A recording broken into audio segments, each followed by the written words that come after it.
Okay, great. So it looks like we're live. So thank you to the Kinesis team for joining me this morning. Yeah, thanks for having us.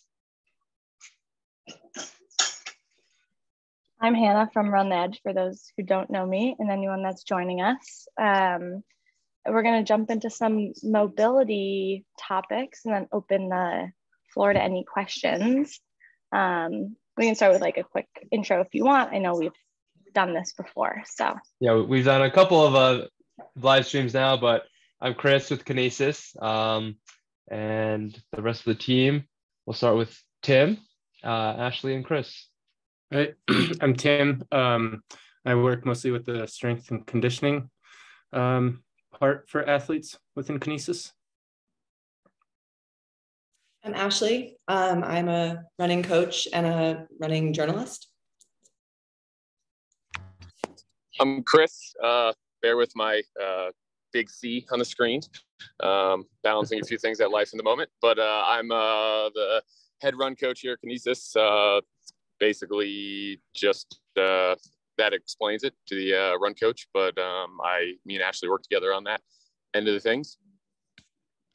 Yeah, so Kinesis, for those of you who don't know, we do strength training, we do run training, triathlon training remotely, and we also do a lot of stuff in person. So we've melded a lot of our different skill sets into one giant ecosystem. So it's more of a holistic approach versus a bunch of random things scattered around. But with that being said, the topic of the day we wanted to talk about was mobility, since we all probably work at a desk and we all probably stand up and go for a run, especially as it gets colder. Starting those runs out stiff is not so fun. So mobility, flexibility, a lot of the times kind of gets thrown by the wayside, and we say, whatever, I'll just do some back squats instead. Which again, strength is great, we love it, but it's definitely important to keep mobile. For those of you who have possibly trained or run for a marathon, I know Ashley has just done Berlin and is doing New York. If you're doing some long runs like that, you're not doing mobility, I'm sure you're going to feel kind of stiff, not so great. I got to be better about that. So within mobility, we'll break it down into three main topics. We'll have passive mobility, passive stretching, active mobility. This is more of the stuff that's more dynamic, and then loaded mobility. So a topic that's not as often talked about. So the three are very useful, right? There's a lot of debate about should you passively stretch, right? For flexibility, quote unquote.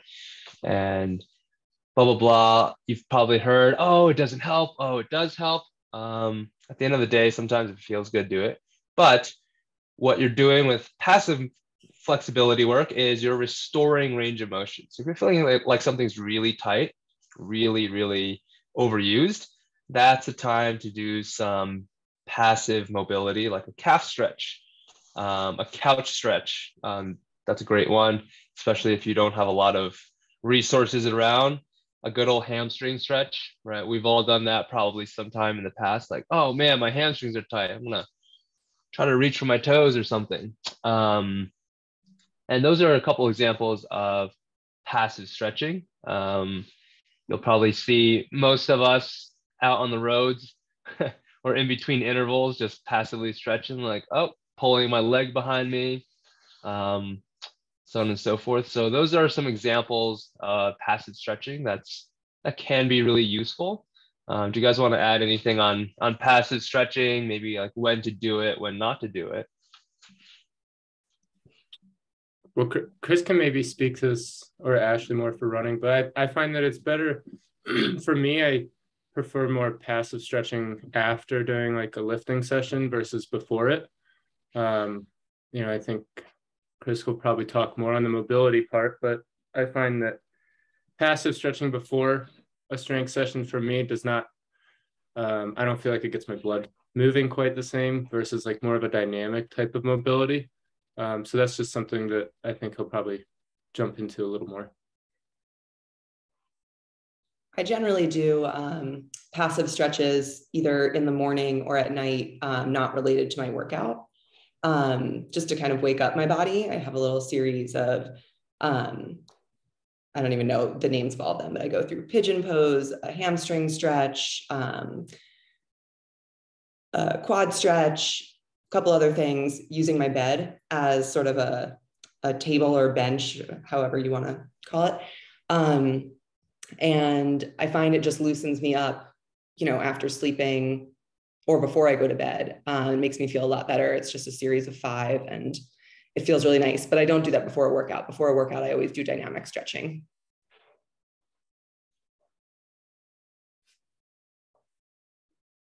Sweet. Yeah, I think those are great points. Actually, I'm the same as Ashley. I passive stretch at night before bed. I think the key for me is consistency. All my athletes, I'm like, if you go to bed feeling good, like you just did some stretching and some breathing along with it, you'll probably sleep better. And then you'll wake up feeling better, a little less stiff, and it carries over into the next day. So I personally love that strategy. I think Chris wanted to say something. Yeah, I was going to say, just kind of echo what everybody said. Big fan of doing dynamic kind of 2-second holds, range of motion stuff prior to runs, especially harder runs if you're going to do tempos or any type of track work. But usually every night I try to hop on the roller and do some static stretching for a little bit so I don't wake up. I've noticed every year it gets a little tighter and tighter in the morning. Just trying to keep everything limber and loose. Yeah, it might sound like a lot of work, but 10-15 minutes before bed sometimes is all you need. Again, consistency is king. And to Tim's point too, I usually would reserve passive stretching for post-workout, right? If you're going to sprint or do some really fast stuff, you definitely don't want to do any passive stretching, holding for 10 seconds or longer, right? That we do know that will actually inhibit your muscles. If you're lifting heavy, say you're going to do squats, that's very quad intensive. I would not passive stretch before that, especially your quads. You're going to limit how much force your quads can put out and risk actually getting injured. So if you're going to use that muscle group maximally, then you probably don't want to passively stretch. But that brings us into dynamic stretching, which is probably what 90% of us are doing or should be doing. And there's a couple things, right? Dynamic can mean many, many things. There are movements like the 90-90 to lunge. So we do have a list of these exercises. Some of them we're talking about with links to the videos. So you can kind of access these after the session, or you can go to our YouTube page. We have tons of exercises there that you can run through. But 90-90 to lunge, there's other things like your lunge to rotation, bigger movements that are multi-joint. Those are great because, like Tim said, it gets the blood flowing, right? It gets everything moving together. But you can also target a joint. Like Chris said, before a run or a tempo effort, if you do feel like my hips are tight, oh man, but I don't really want to actively stretch because Tim, Ashley, Chris told me not to do that. What should I do? There's exercises like a knee drop or some adductor mobility where you're pulsing actively through a joint range of motion. Nice and light, you're not overdoing it, but you're doing it multiple times. And that is still dynamic enough to slowly just get that muscle group lengthening, contracting, lengthening, and contracting. Anyone want to add anything on that?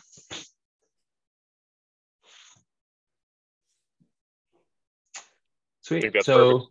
Yeah, there's lots of these you can be doing in active mobility. I think the goal is always what I recommend doing is saying, hey, all systems check.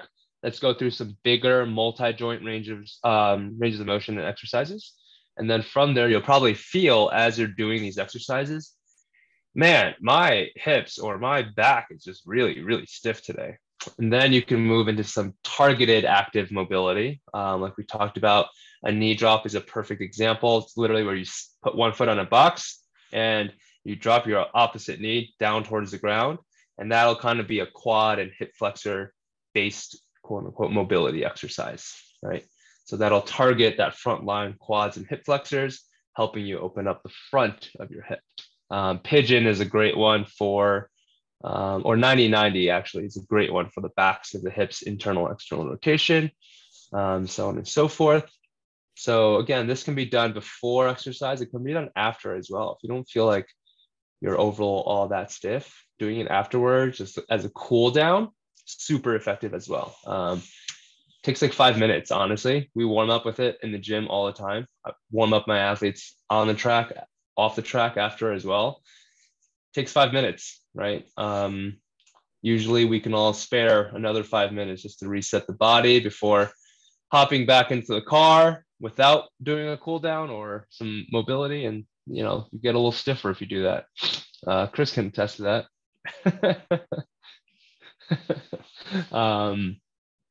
Yeah, so the last part of it is loaded mobility. So this is going to be more in a gym setting. Loaded mobility is what we can use to create a actual change in your range of motion. One, we're training your body to handle load in an extreme range of motion. So some examples I'll give you. We have your Bulgarian split squat or a split squat, which is a strength exercise, which it is. We have a goblet squat, which some of us have probably done as well, really popular exercise. Also a quote unquote strength exercise. So you're seeing where this is going. Single leg deadlift, right? Also a quote unquote strength exercise. So the key here to increase range of motion is you do these exercises with a weight and hold that end range position. End range meaning you go into your lowest point or your hips are furthest apart. For example, a goblet squat. You want to go down deep into that squat until you reach a point where you're like, man, I probably can't go any further. Hold that position and give me a really good deep breath. A couple things are happening here. Your body is tolerating this deep range. It's loaded. So the tissue, your muscles are on stretch in that position actively. And that deep, deep breath allows your body to be like, oh, this is safe, right? If you've ever done an exercise holding your breath and you're like this, you're just surviving the movement. You're not really actively getting through it. You're just like, I'm surviving. And your body's like, wow, I don't like this. That deep breath is going to help you move through it, allow your brain to help your muscles relax, giving you some more range of motion. So I'll pause there, see if there's any questions, comments, either from the audience or from our team on, you know, what we want to be looking for in both dynamic and loaded mobility.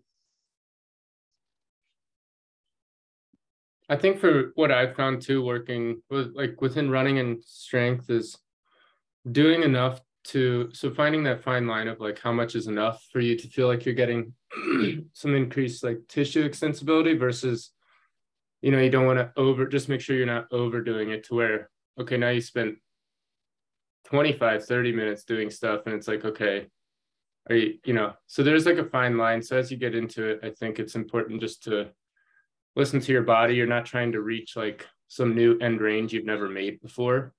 You know, go to where you feel you might reach the limit and then, you know, reach whatever feels naturally tight to you, but not trying to force a new length of your hamstring. Yeah. Basically. We're not gymnasts, right? Never will be. Well, one of us is. And it's not the guys. I've truly lost all my flexibility since becoming a runner. I believe it. Ashley and Chris, do you guys have any tips as coaches on, you know, how to balance all of this? I know we threw out a lot of stuff. Obviously, you don't need to do all of this every day, right? Like Tim said, that will take 30 minutes, 40 minutes to do.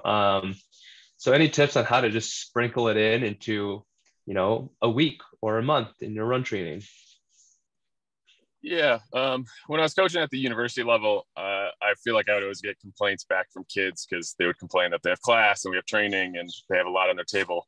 They were not aware that it gets harder after college yet, but I would usually let that go. But what I would always try to tell them is, some people touched on this earlier, but choose one or two things a day. I mean, if your quads or hamstrings feel tight, just focus on those. If your back's bugging you, go through some kind of thoracic mobility stuff. It also, as long as you're touching something every day, your body's going to thank you. You don't have to go through a full body sequence like Tim touched on. That would be 30 minutes a day, and a lot of us don't have that with full-time work, and also trying to get our different ranging of runs in. But basically just kind of touch one body part a day, whether it's hamstrings, quads, calves, and then kind of just go down the line. So maybe Monday's calves, Tuesday's hamstrings, Wednesday's quads, and so on and so forth. I just use a little, I think it's about 5 minutes routine that mostly hits the areas of my lower body. I don't worry too much about upper body except for my back and shoulders, which I try to hit with a foam roller. But for me, I notice a lot of issues in hips, glutes, calves, those kind of things. So I have a little series that I do that kind of wakes up the lower body. And I will be totally honest with you, I'm not great about incorporating mobility, but I've been doing that over the past 7 weeks through marathon training, and it's really made a difference, I think, in how I feel each day. So I think I'll echo what Chris said about finding the problem areas and the things that do really bother you on kind of a regular basis, and starting with those. I think that helps. And once you start incorporating that little bit of a routine, it makes it easier to start adding the other things, especially before a run or after a run. Does incorporating those Theraguns help at all to loosen your muscles up, or is that a totally separate issue? If no one else can take this, I'll answer it. So I love them personally. I mean, there's a lot of different back and forth evidence of whether they're useful or not. But I mean, if you believe it's useful, it's going to be useful. So anytime there is some type of massage and blood is getting brought to the tissue, it's helpful in my mind. Yeah, I'll piggyback off that. I think before an exercise as a warm-up, Theragun's awesome. It actually stimulates the tissue and some proprioception in that area too. So it can be super useful, especially if a tight or underactive area before a workout. There are some studies that show using them can help prevent, using them post-workout can prevent delayed onset muscle soreness. But I'll go with what Chris said as well. I think that if you believe that they help, they will help you. It's that ritual aspect of feeling like you're doing something good for your body that can be almost as good for you as something that's scientifically proven to be good for you.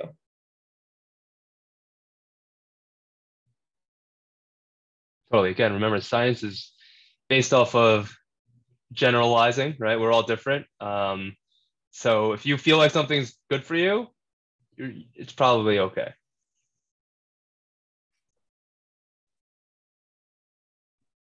Cool, thank you. And then a question about passive versus active stretching. Do you have to worry about more injuries with passive stretching before a workout versus if you were to do dynamic stretching before a workout instead? It's a good question. Chris and Tim, do you guys have any comments on that? Sorry, could you repeat the question? You broke up for 1 second on my end. Oh, sorry. Do you have to worry about any more injuries with passive stretching versus dynamic stretching if you're doing passive stretching before a workout?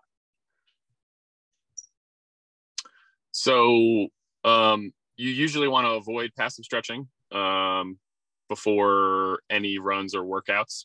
You usually want to do kind of the pulsing stuff that Chris was talking about, just getting that range of motion, prepping the muscle for the activity it's about to do, where the long static stretching, you're gonna kind of affect the muscle and not basically allow it to do what it wants to do.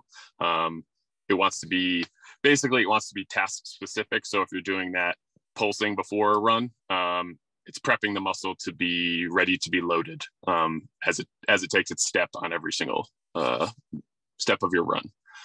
Where a lot of times you see, honestly, a lot of people get injured. That used to be the old notion of doing long-term static stretching prior to running, but that's kind of faded out in recent years. I would jump right on there with him.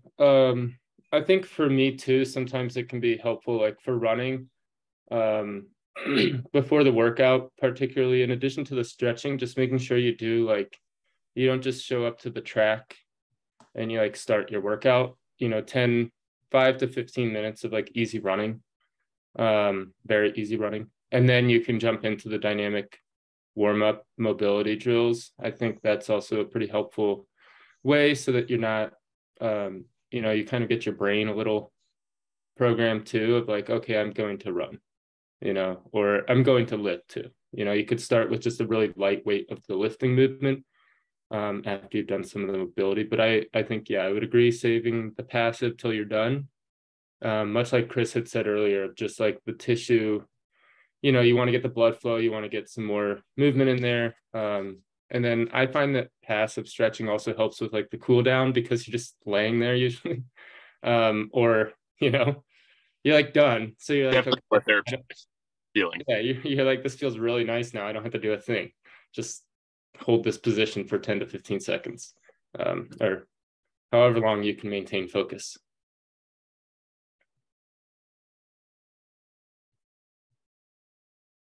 Great, thank you. Yeah, I think that'll definitely be helpful for the audience and also myself.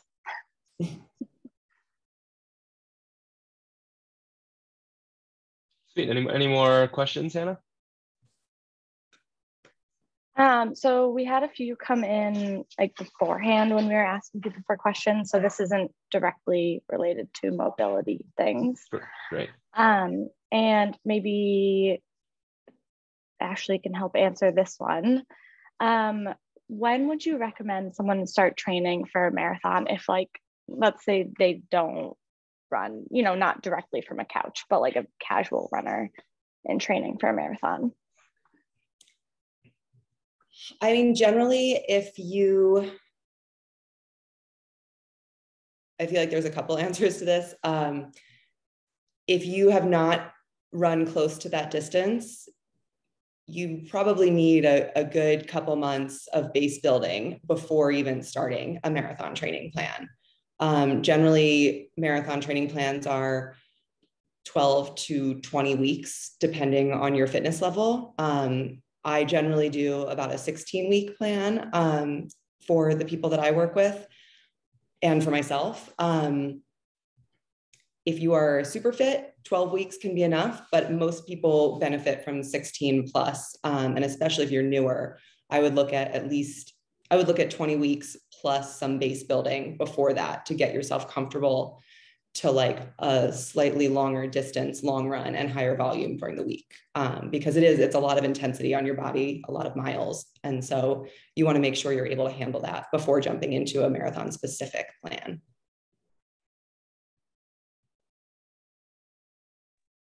I would agree with that. I think if you're looking for a general rule of thumb and you haven't run one before, I'd say 16 weeks would be your starting point, which is more or less 4 months. And I think that's a good baseline. If you've done them before and you've been running, then you can kind of play around with 12 to 16. But I mean, I think I still typically go for around the 14 to 16 weeks in a marathon build. And that doesn't mean all 16 weeks are like soul crushing. It's more of like, you give your body time to adapt to each, kind of like a four week blocks, like 3 weeks is a build, 1 week comes easier, and kind of like slowly build yourself up to it, both mentally and your body itself. And I think that's that's something that I've found to be pretty helpful. So you can tell yourself it's 16 weeks, but the first 4 weeks I kind of like to look at is just running.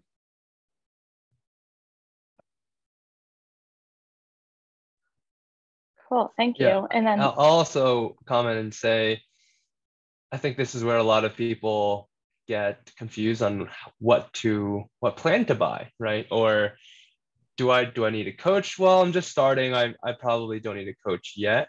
And I think that's where Ashley, Chris, and Tim would all disagree and probably say that's probably the best time to get a coach is when you're starting out.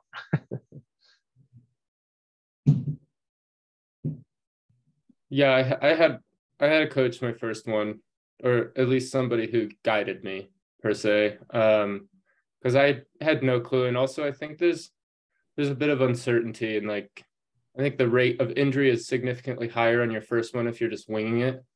And if you want it to be fun, it's worth the investment. Otherwise, it can be a very long 16 weeks. Yes, to echo that, I would say the main thing always in my mind is just staying healthy. I always try to, even if someone just wants to run one marathon, I kind of view it as a lifelong endeavor of running's friggin' awesome, and we all should do it forever, as long as we can. And just staying healthy is the main piece there. So after your first marathon, just the next day, you should not feel like you got thrown through a meat grinder, and keep the ball rolling.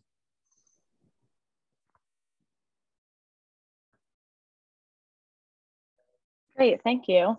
And then piggybacking off of that, do most of the training plans include, like, are you running the full marathon distance at some point while you're training, or are you just getting like close to it?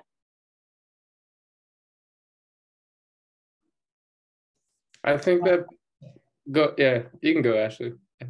I was just going to say, I've done a couple different, and I've done 11 marathons now, and I've kind of been all over the place in terms of distance. First of all, you never do the full distance in training. I think different people would suggest different distances. It depends on your pace and your fitness level. I know some people who get up to 23 regularly because they run so much faster.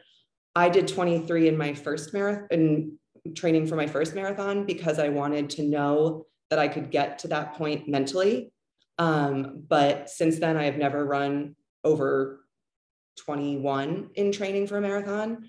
So I think it comes down to your fitness and your mental strength. You want to know that you're able to handle that distance, but you don't want to overtax your body by going too far. So most plans will have you going up to 20 miles, or I forget if it's like 3 hours is the max that you want to be on your feet. But you shouldn't, especially if you're a newer marathoner, you should not ever see 23 plus in your training. I don't know if you guys agree with that for more advanced runners, but that's how I feel about newer runners, newer marathoners. Yeah. Unless you're trying to beat Eliud Kipchoge, there's no need to run more than 40 kilometers. Or, I mean, he's the only one. I mean, there are a lot of people that are running close to that marathon distance in training, but they are elite. And as a person who's going to do their first or their third or their 10th, I echo Ashley with about 20 to 21 miles is usually all right. It's just too much on the body to recover unless you're getting massages every day and in recovery mode. There's no need for it. I would say too, I think there was something, particularly for the first one, there's something kind of like, I don't know, euphoric about when you take that first step and you like look at your watch and you're like, wow, I'm running the farthest I've ever run now. And then there's just this like, oh, well, whatever happens, it's already a PR, you know? So there's kind of like, I think like Ashley said, if you can run 20 to 21, like you're going to make it to 26. It might, experienced and novice runners still hit a wall. That doesn't change. That just depends, but you never get to run a marathon for the first time more than one time. So there's definitely like I mean, I still remember it. Like where I was on the course and whatever. So there's something fun about that. So I wouldn't waste it on a training run. That'd just be a stupid way to say you ran a marathon, I think. Yeah, I now, totally agree. If you feel obliged to go out and just suffer, you can. Sounds like Tim. Also, I think a lot of people are obsessed about how many miles did you run, that long run. Underrated tool, and this is why it's part of our entire coaching system, is strength work.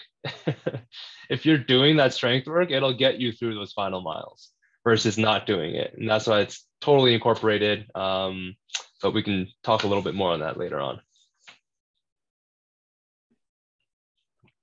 Agreed. And do you recommend the same philosophy for people training for a half marathon too, or is it a little different? Same philosophy, like how much time? You don't need as much time. Yeah, same philosophy as in like you don't have to get to the 13.1 miles. Yeah, I would say 10, but that's just my off the wall number. Somebody else has a better number. I think with a half, you can sometimes go a little further. Again, depending on your experience level, because it's so much less time on your body compared to marathon training. So, you know, if you're somebody who runs consistently and is comfortable doing 8 to 10 miles, you might get up to 12 miles in your training. I don't think you need to. I think if you can get to 10, like Tim said, you can get to the finish, you know, same as a marathon or a half marathon. You can get to 10 miles, you can finish that final 5K. So it just comes down to your fitness level and what you feel comfortable with there. But I think it's a little easier to get closer to the half marathon distance in training than it is to get to the marathon distance. Yeah, just to kind of, follow up on what everybody says. I always view it as basically just pure time on your feet. And in the marathon, the duration is just going to be so much longer than a half. So you can get to that distance or closer to that distance without setting your body back. You'll recover quicker than those 20 or 3-hour marathons. 20 miles or runs, or the 3-hour runs in the marathon buildup.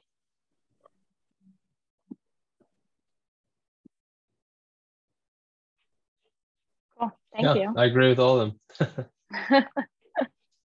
And then we had one question on essential amino acids and strength training. If anyone can speak to that, and if that's helpful for, you know, during the training. I guess I'll tackle that one, not specifically from a nutritional standpoint, since I'm not a dietitian, but BCAA is really popular. A lot of people like to use them. A lot of protein companies, you'll probably hear them say, oh, we have, you know, our whey protein includes BCAAs. Well, in a nutshell, BCAA should already be, if it's a complete protein, it should already be in there. So those are just fillers. Fun fact. If you're eating a really healthy diet and you're getting a complete protein, you have the essential amino acids. So yes, you do need them. You don't necessarily need to supplement with them.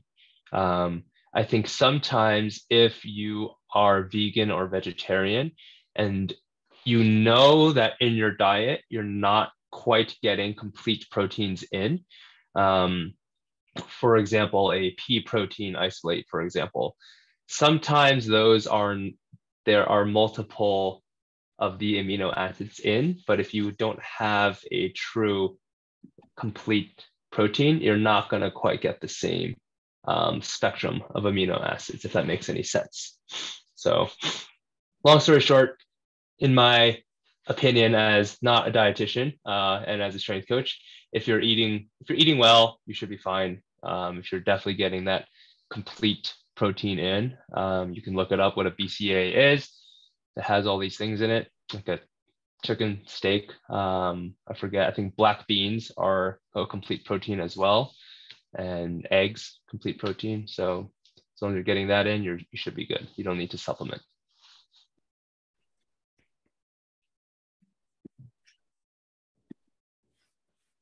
Sounds good.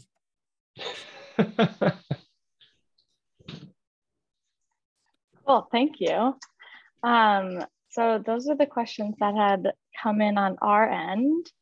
Oh, we have one on the Facebook group page. What does anyone recommend to prevent leg cramps at night after a hard run that day, even when it's in the morning? So even when the run's in the morning, what does anyone recommend to prevent leg cramps at night?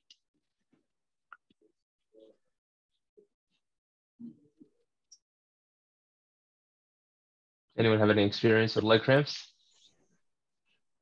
I was waiting for anybody else wanted to jump in, but honestly, what we've been talking about, kind of the stretching and the mobility stuff, and then also usually some type of electrolyte will help with that, whether that's good old or scratch lab mix or any type of, it doesn't have to be a lot, but just a little bit of stuff other than just pure water to help facilitate recovery. I think that was something I started this year too. Was just like at night during a training cycle was like having one water bottle that was with electrolytes, because it's where we live, at least it's super dry as well. But I found that helped. And also during your workout too. Like, I think if you can get some of the electrolytes in while you're doing your workout, you can also offset a little bit of what might happen later on.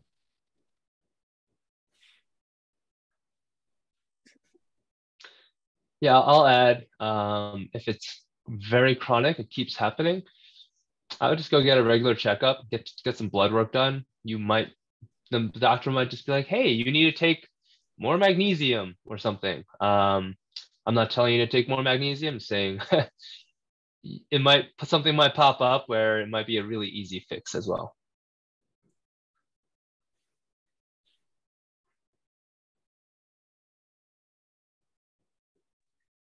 Great, thank you. Yeah, so I think that was all the questions that we had come through, and that was the one on our video. So if there is anything else anybody wants to touch on.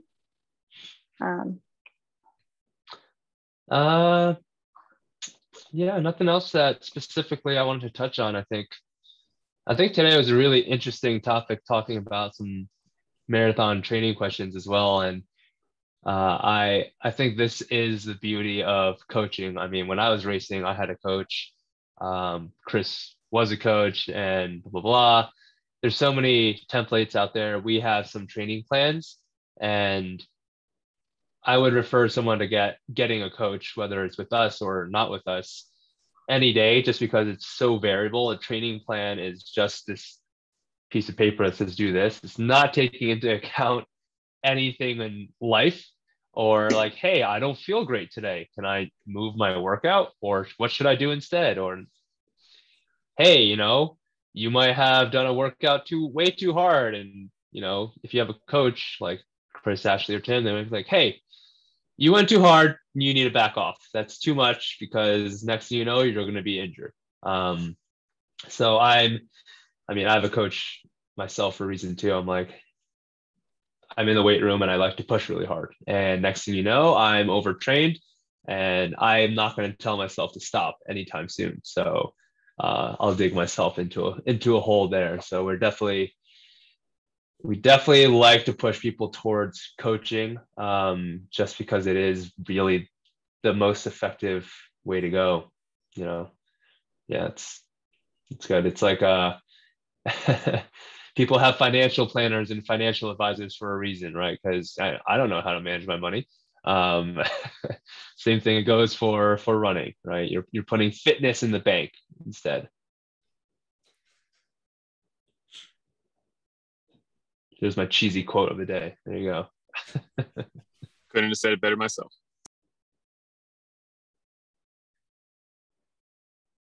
Perfect. Well, thank you. Yeah, that makes sense.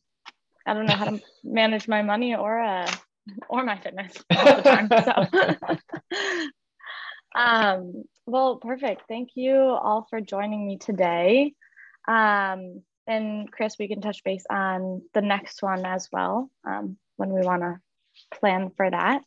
But yeah, thanks for the early morning session and making this work today. For sure. Yeah. Thanks for having us. I had a random thought too, where the links and the resources I sent you, we could just throw that in the bottom description of the YouTube video. So if anyone wants to access it or during the video, they can just click on the links, go from there. Perfect. Yeah, I'll pop them onto our Facebook page. And then also once we upload it to YouTube, I'll make sure they're in there. Sweet. So yeah, I think those will be really beneficial. Thanks for putting those together. Yeah. Well, I hope you all have a great rest of your day. Yeah, you too. Enjoy our 80-degree day. Yes. Before the snowstorm comes. All right. Yeah. Enjoy it while it lasts. Yeah. Yeah, I know. It'll be winter before we know it. All right. Thanks, everyone. Sweet. Have a good one, guys. Talk to you later. Bye. Bye. Thanks.